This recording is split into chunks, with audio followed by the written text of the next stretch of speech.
vidéo de merde. Mais c'est pas grave, tu seras ravi de les avoir ces vidéos. Exactement. On the road again.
Là, ça y est, on va arriver à la station. La route est quand même assez chaotique.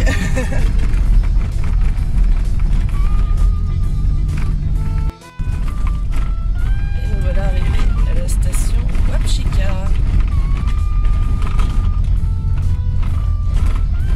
Voilà, plus deep que ça, les enfants, on peut pas.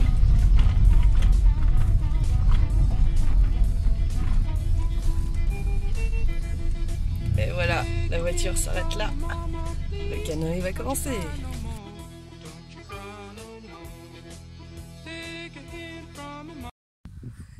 Et nous voilà arrivés sur notre petite île déserte. Ça y est, enfin. Après 3 heures ou 3 heures et demie de pagaie, nous y voilà. Donc là, on a commencé à repérer des petites traces d'orignaux.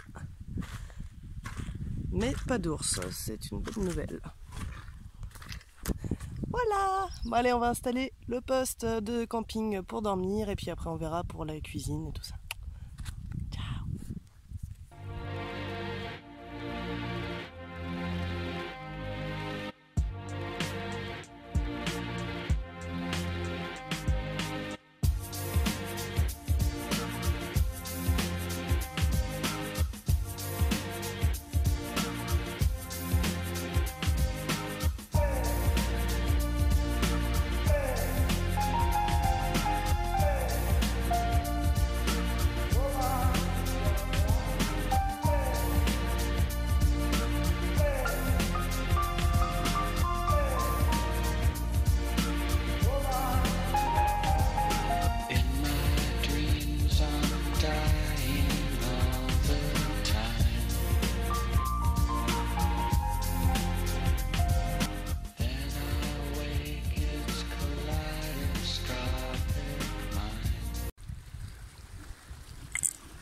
Et voilà le premier matin, premier réveil avec cette jolie vue magnifique.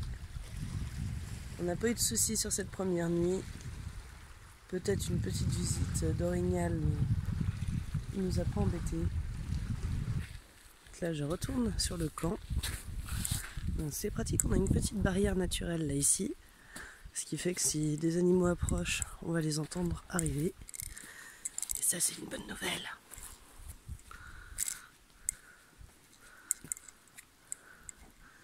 Voilà, on a eu un petit peu de pluie cette nuit, mais franchement, au moins ça berce.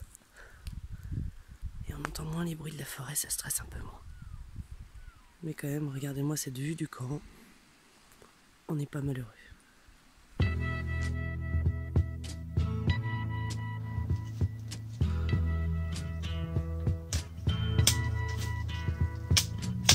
There's something happening here. What it is ain't exactly clear. There's a man with a gun over there, telling me I got to beware.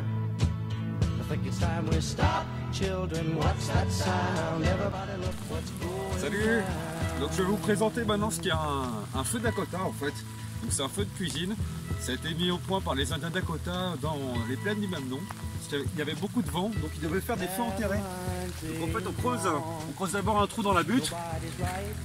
Là-bas on prévoit une chambre de combustion quand même assez grosse pour pouvoir charger, faire beaucoup de braise. Donc, comme vous pouvez voir, ça dégage beaucoup au-dessus. Et après il n'y a plus qu'à poser la marmite. Et voilà. C'est génial. Merci Camille. Avec plaisir.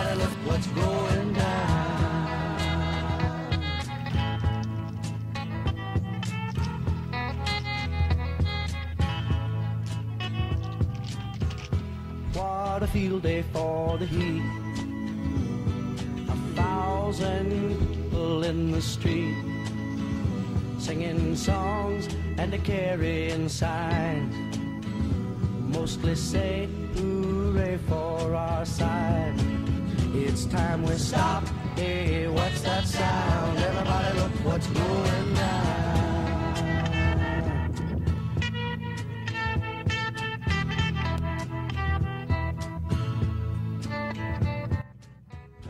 Voilà notre deuxième journée en nature séchée. Terminons juste l'atelier de pêche sur l'heure. Bon, on n'a rien attrapé, mais au moins on a essayé. Et on a ce point de vue magnifique et ces couleurs magnifiques aujourd'hui. Donc toujours pas de traces d'ours. On a entendu des loups. On a vu quelques traces.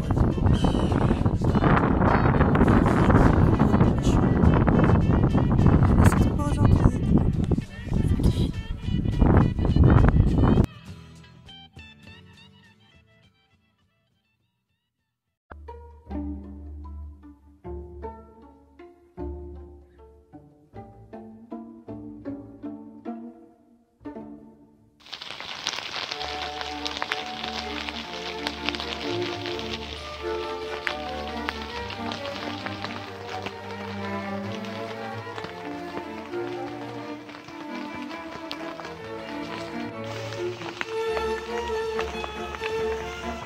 Aujourd'hui on a un beau temps de merde pour cuisiner, mais ça va, on s'en sort quand même. Là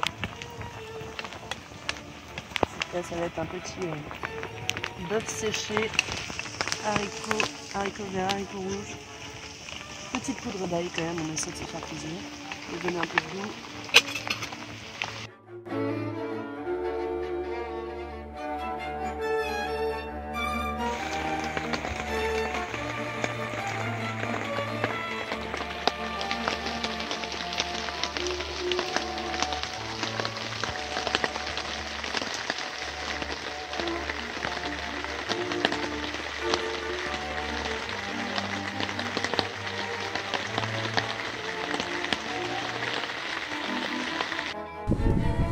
Voilà, c'est la fin de notre troisième journée.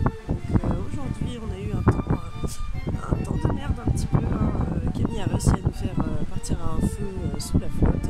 Franchement c'était pas évident. Et donc la petite potée là pour ce soir, on essaie de se faire petite carotte, pommes de terre, oignons dans notre petite cheminée là. Mais ouais, vraiment un temps de chiotte et ça nous inquiète un petit peu pour le retour.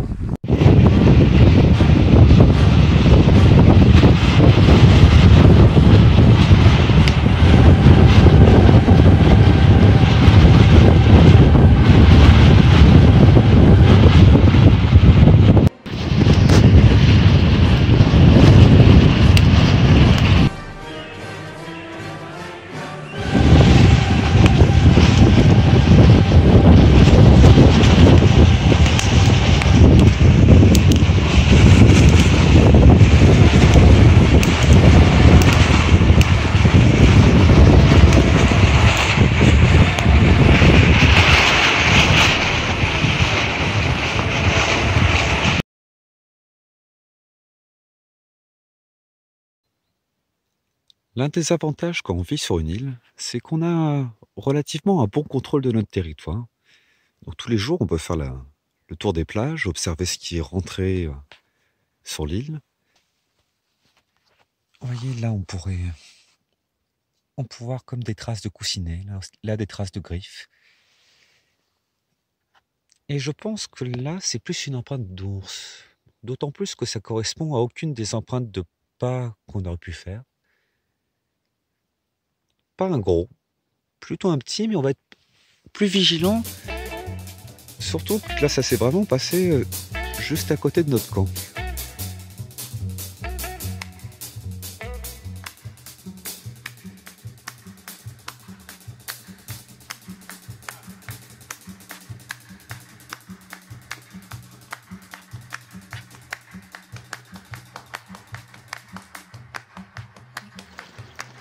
Voici la petite rivière, on se ravitaille en eau.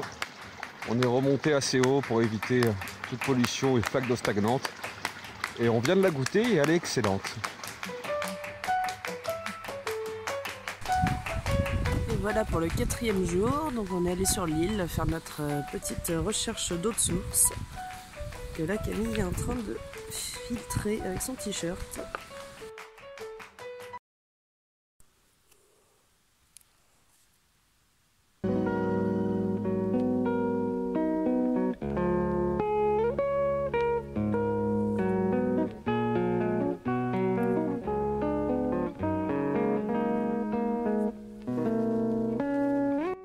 C'est bon.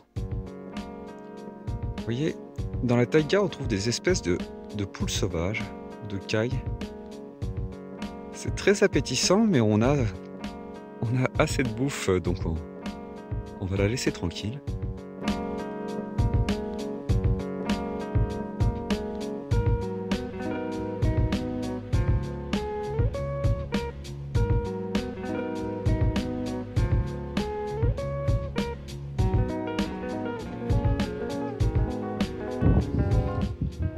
On a une très belle vue d'ensemble sur notre groupe d'îles.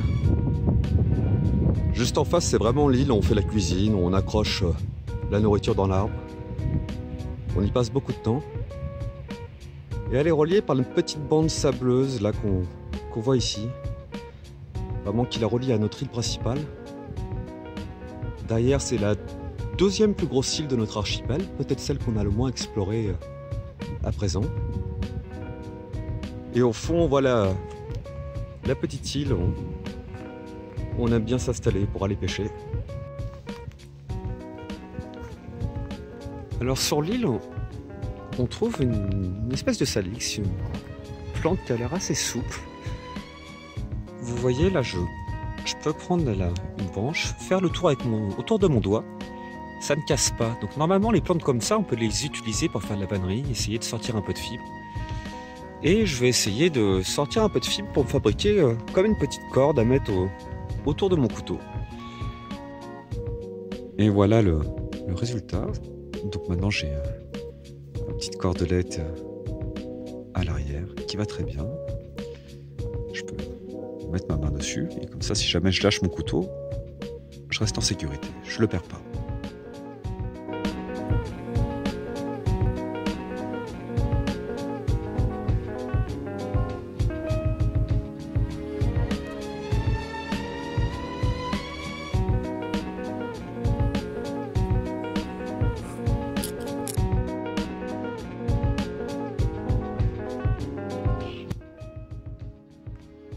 Ce soir, on a décidé d'aller à la pointe la plus au nord de notre archipel. On a pris la popote, on s'est déplacé et on profite d'un point de vue qu'on voit moins souvent.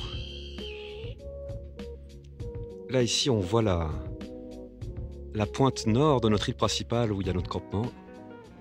La côte derrière, là on va chercher l'eau. J'aime beaucoup les montagnes en face là, qu'il y a ici. C'est super beau. L'inconvénient, c'est qu'il y a énormément de moustiques. Mais on s'en sort pas trop mal. L'immensité à perte de vue.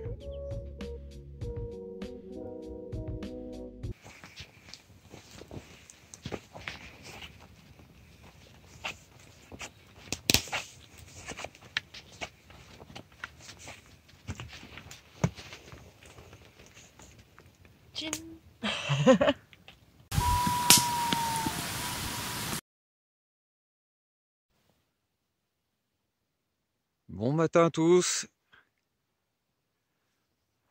Là, je vous montre un peu le campement. Et j'ai envie de vous montrer un petit peu ce qu'il y a en arrière de notre campement, dans ce bout de forêt. Voilà, c'est notre petit coin de paradis. Donc on fait les trous le plus loin possible et on s'approche petit à petit. C'est très important d'enterrer nos excréments ici parce qu'à cause du climat, là, ça met beaucoup de temps à se décomposer. Donc qui sait, si jamais un jour on revient ici, ça sera plus agréable de ne pas retrouver nos merdes.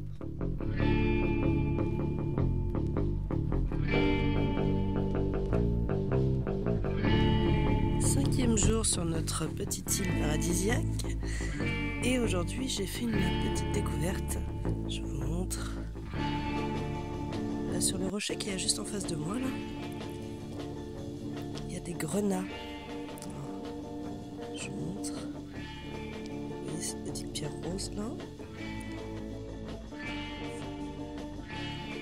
Décidément, cette île est incroyable. Allez, je continue. Quand on part dans les terres libres du nord du Canada, il y a vraiment deux éléments pour moi qui sont indispensables à amener. Donc déjà pour commencer, un bear spray, en fait une bombe de répulsif anti-ours qui va tirer un poivre de Cayenne très chargé. Quand l'ours vous charge, c'est comme s'il se prenait un mur. Donc dans la plupart des cas, c'est quand même très efficace. Et sinon, l'autre élément qui est indispensable aussi dans ces endroits perdus sans réseau, c'est évidemment une balise GPS. L'un des dangers de ces grands lacs d'altitude, c'est que la météo change très vite. Donc là, on est en train de profiter de l'après-midi tranquille. Puis il suffit qu'on tourne la tête un petit peu sur le côté. Et là, on voit cet énorme grain qui nous vient dessus. Donc je vais vite aller prévenir Tiff. Alors mine de rien, même si notre coin cuisine est à 200 mètres à vol d'oiseau, avec tous les détours qu'on doit faire dans ces bandes de sable, ça nous fait un bon 500 mètres pour nous rendre. Voilà, le petit calage d'après-midi pour faire un peu de trempette, les pieds dans l'eau.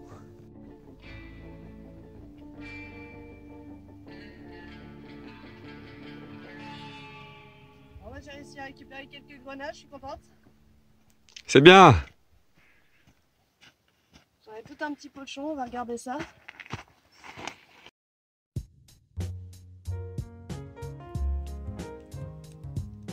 Tiff part en expédition à la recherche d'un bout de bois potentiel pour fabriquer une petite cuillère ou une spatule.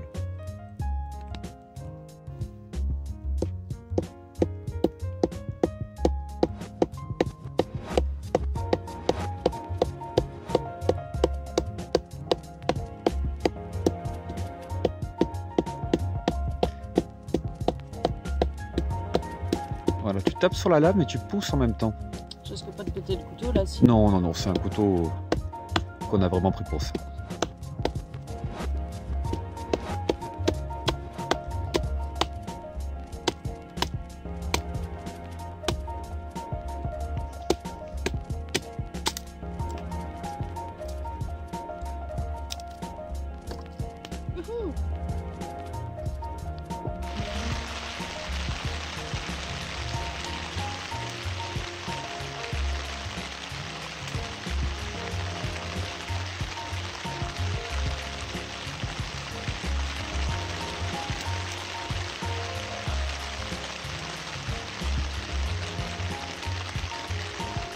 Et donc voilà le résultat, ma première cuillère. Bon, je l'ai un petit peu carbonisée, mais franchement, je pense que j'aurais pu faire pire. Je l'ai même gravée. Voilà. Première cuillère. Ça y est.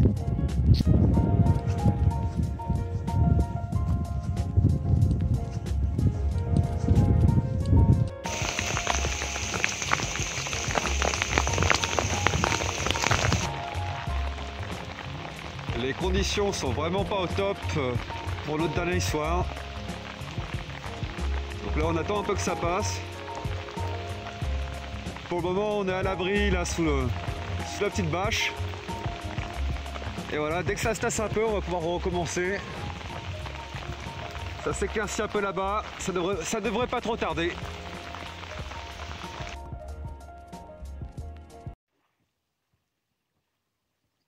Alors on vient de finir de manger et on s'en va avec Tiff tout au bout de notre île pour pouvoir observer le coucher de soleil qui s'annonce assez prometteur.